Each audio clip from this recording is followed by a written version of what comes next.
Beijing-bound Malaysia Airlines jetliner goes missing. Top advisor plays down changing central government policy on Hong Kong, and Russia steps up the rhetoric in Ukraine's crisis.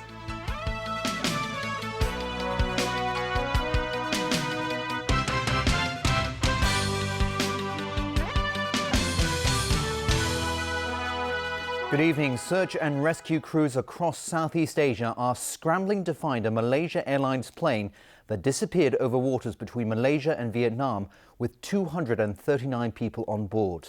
The Boeing 777 was heading from Kuala Lumpur to Beijing when it vanished from radar screens in the middle of the night. While Malaysian officials have yet to confirm its fate, many now fear the worst for all those on board. The distress of relatives and friends of those on board Malaysia Airlines Flight 370 from Kuala Lumpur to Beijing said it all. Knowing their loved ones were probably gone forever was almost too much to bear for some. There were chaotic scenes at Beijing's international airport as people scrambled for information, while relatives of those on board were led to a meeting at a nearby hotel with officials.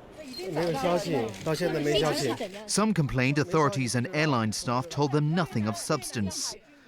The Boeing 777, carrying 227 passengers and 12 crew members, left the Malaysian capital after midnight and was due to arrive in Beijing at 6:30 this morning. It never did. Flight controllers said they lost contact with the plane after about an hour or so into its journey. Its last reported position was near the southern tip of Vietnam, in waters between it and Malaysia. At a press conference this afternoon, Malaysia airline officials said the plane last made contact with air traffic control about 120 nautical miles off the Malaysian town of Kota Bharu. The pilots had not reported any problems and no distress call was received. There had been rumours the plane made an emergency landing in the southern Chinese city of Nanning, but that turned out to be false. China, Malaysia, Vietnam, Singapore and the Philippines have joined a coordinated search in the area where the missing jet may have come down. Our focus now is to work with the emergency responders and the authorities and mobilize its full support. And our thoughts and prayers are with all affected passengers and crew and their family members. More than 150 passengers were from China, which is why senior officials such as Premier Li Keqiang and Foreign Minister Wang Yi have made finding the plane a top priority. There were also many Malaysians on board, as well as passengers from about a dozen other countries. This would be the worst incident involving the Boeing 777, a plane which forms the backbone of many fleets, including Cathay Pacific, and has had an excellent safety record since it began flying 19 years ago. The last accident featuring the aircraft was July 2013, when an Asiana Airlines 777 crash-landed in San Francisco, leaving 3 people dead and scores more injured. Locally, a top advisor to Beijing's new Hong Kong Affairs Research Group says there's no need to speculate when it comes to the central government's attitude towards the SAR. Lau Siu-kai also voiced support for pollster Robert Chung, who's been accused by pro-Beijing figures of being biased. The former head of the Central Policy Unit was firm in saying that Beijing hasn't been hinting at a change in stance towards Hong Kong because it doesn't need to. But today, the Chinese leaders are very frank and honest in spelling out their policy toward Hong Kong. If they want change in policy, which I don't think they want, they would say it very clearly. Lau, who is the only local deputy head of Beijing's think tank on Hong Kong and Macau affairs, said the central government was direct about its stance on Hong Kong before the handover as well. And what people see now as central authorities' harder line over Hong Kong issues is due to Beijing's silence in the past decade or so. But after 1997, for many years, they failed to say anything at all. The result being that how to understand what is one country, two systems, what are the central government's powers. People are increasingly susceptible to the arguments by the pro-democrats. What the Chinese government is trying to do now is to reinstate its position, which was stated very clearly in the past.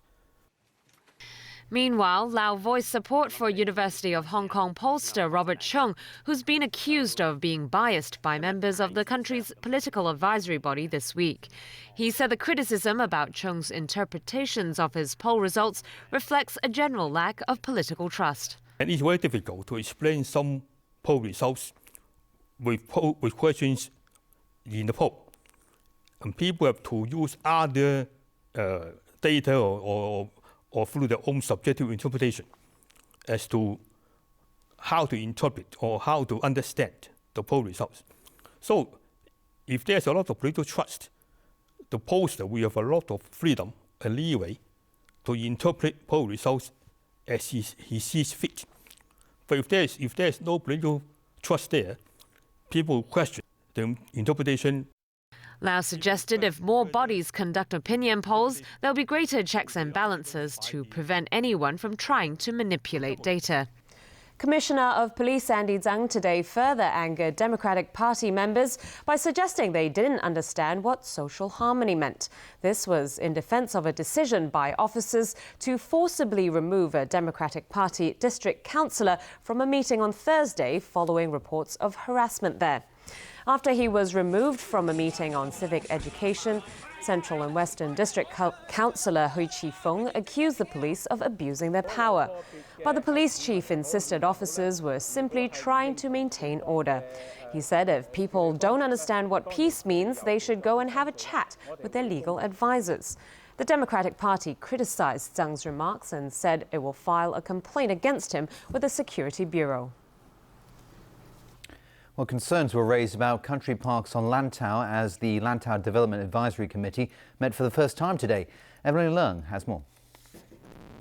More than half of Lantau consists of country parks.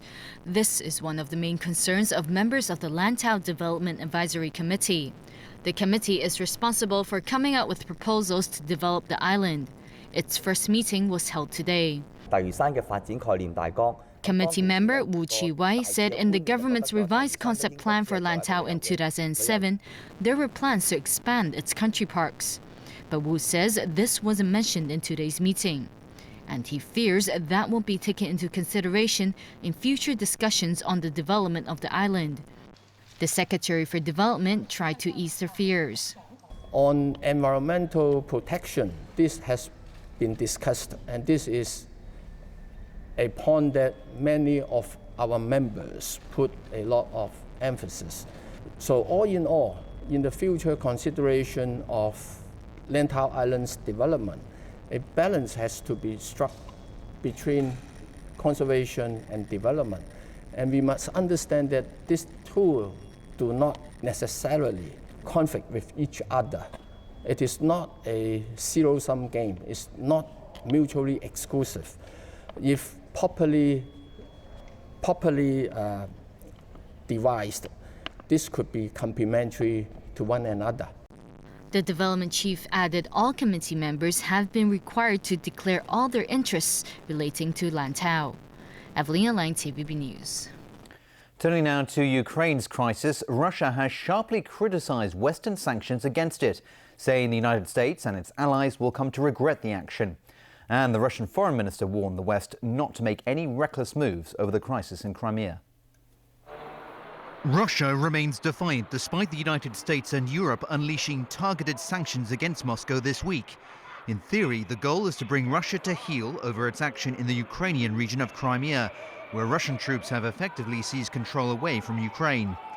But Russian President Vladimir Putin is standing firm, insisting it's to protect against what Moscow believes are the untrustworthy intentions of an illegitimate government in Kiev. Moscow also appears to be unconcerned about Crimea holding a referendum on independence from Ukraine, something the West opposes. I think you heard the president, a range of officials say that step is not recognized by the Constitution. It wouldn't be legitimate according to the Constitution of the Ukrainian Constitution, and that our view is that the new government needs to be a part of any conversation or discussion. Indeed, while strongly criticizing the new sanctions, which include visa restrictions and financial penalties, Russia declared Crimea had the right to self-determination. In a phone call with US Secretary of State John Kerry late yesterday, Russian Foreign Minister Sergei Lavrov warned against hasty and reckless steps that could harm Russian-American relations. It comes as new reports emerged today of Russian-backed forces seizing a Ukraine military facility in Crimea, where Russia has its own naval base. And amid the diplomatic maneuvering and military posturing, prominent Ukrainian politicians Petro Poroshenko and Vitaly Klitschko, both potential candidates in Ukraine's May presidential election, met with French President François Hollande to discuss the crisis. They made fresh appeals for Europe to maintain a tough stance against Russia. Venezuela is facing increasing international security as anti-government protests continue unabated. The United Nations human rights experts are demanding answers to allegations that protesters are being beaten, tortured and locked up in military facilities cut off from legal help. President Nicolas Maduro's administration fired back, accusing the UN mission of purposely undermining his government. Venezuelans, fed up with food shortages and unchecked violence, have vowed to continue protesting in the hope of change. At least 21 people have been killed in the unrest. In Turkey, former Army Chief Ilker Basbug was released from a life sentence yesterday on a technicality of sorts. The decision to release the former general came because the court trying him failed to publish a detailed verdict on the case. Basbug was held in prison for the past 26 months for his role in the conspiracy to overthrow the government. It was a trial that some say helped to tame Turkey's once all-powerful military. Speaking to scores of supporters in Istanbul, an emotional Basbug accused the government of stealing more than 2 years of his life. The outcome will likely test the fate of recent court cases trying coup plots against Turkish Prime Minister Recep Tayyip Erdogan. Day 5 of the Oscar Pistorius murder trial ended badly for the Olympic track star after his former girlfriend described him as a pistol-packing hothead. And as Sonia Artero reports, the night he gunned down his girlfriend, he allegedly told security everything was fine. Pistorius' former girlfriend, Samantha Taylor, held nothing back when testifying about the Olympian's character. She first painted him as a boyfriend who cheated on her with the woman he ended up gunning down. The first time our relationship ended was when he cheated on me with... I'm sorry, please.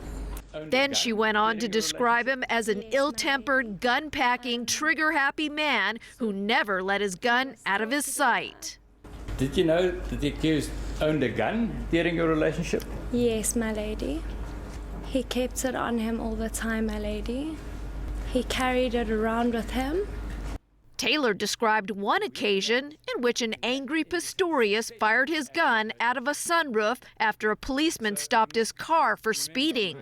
And then Oscar shot a bullet out the sunroof.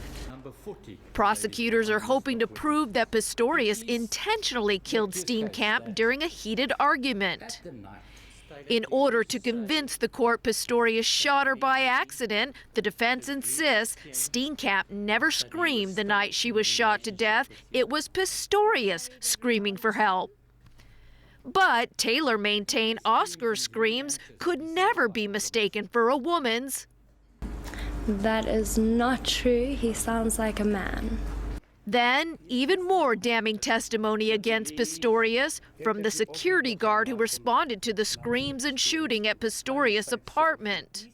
He said Pistorius tried convincing him that nothing was wrong. Mr. Pistorius said to me,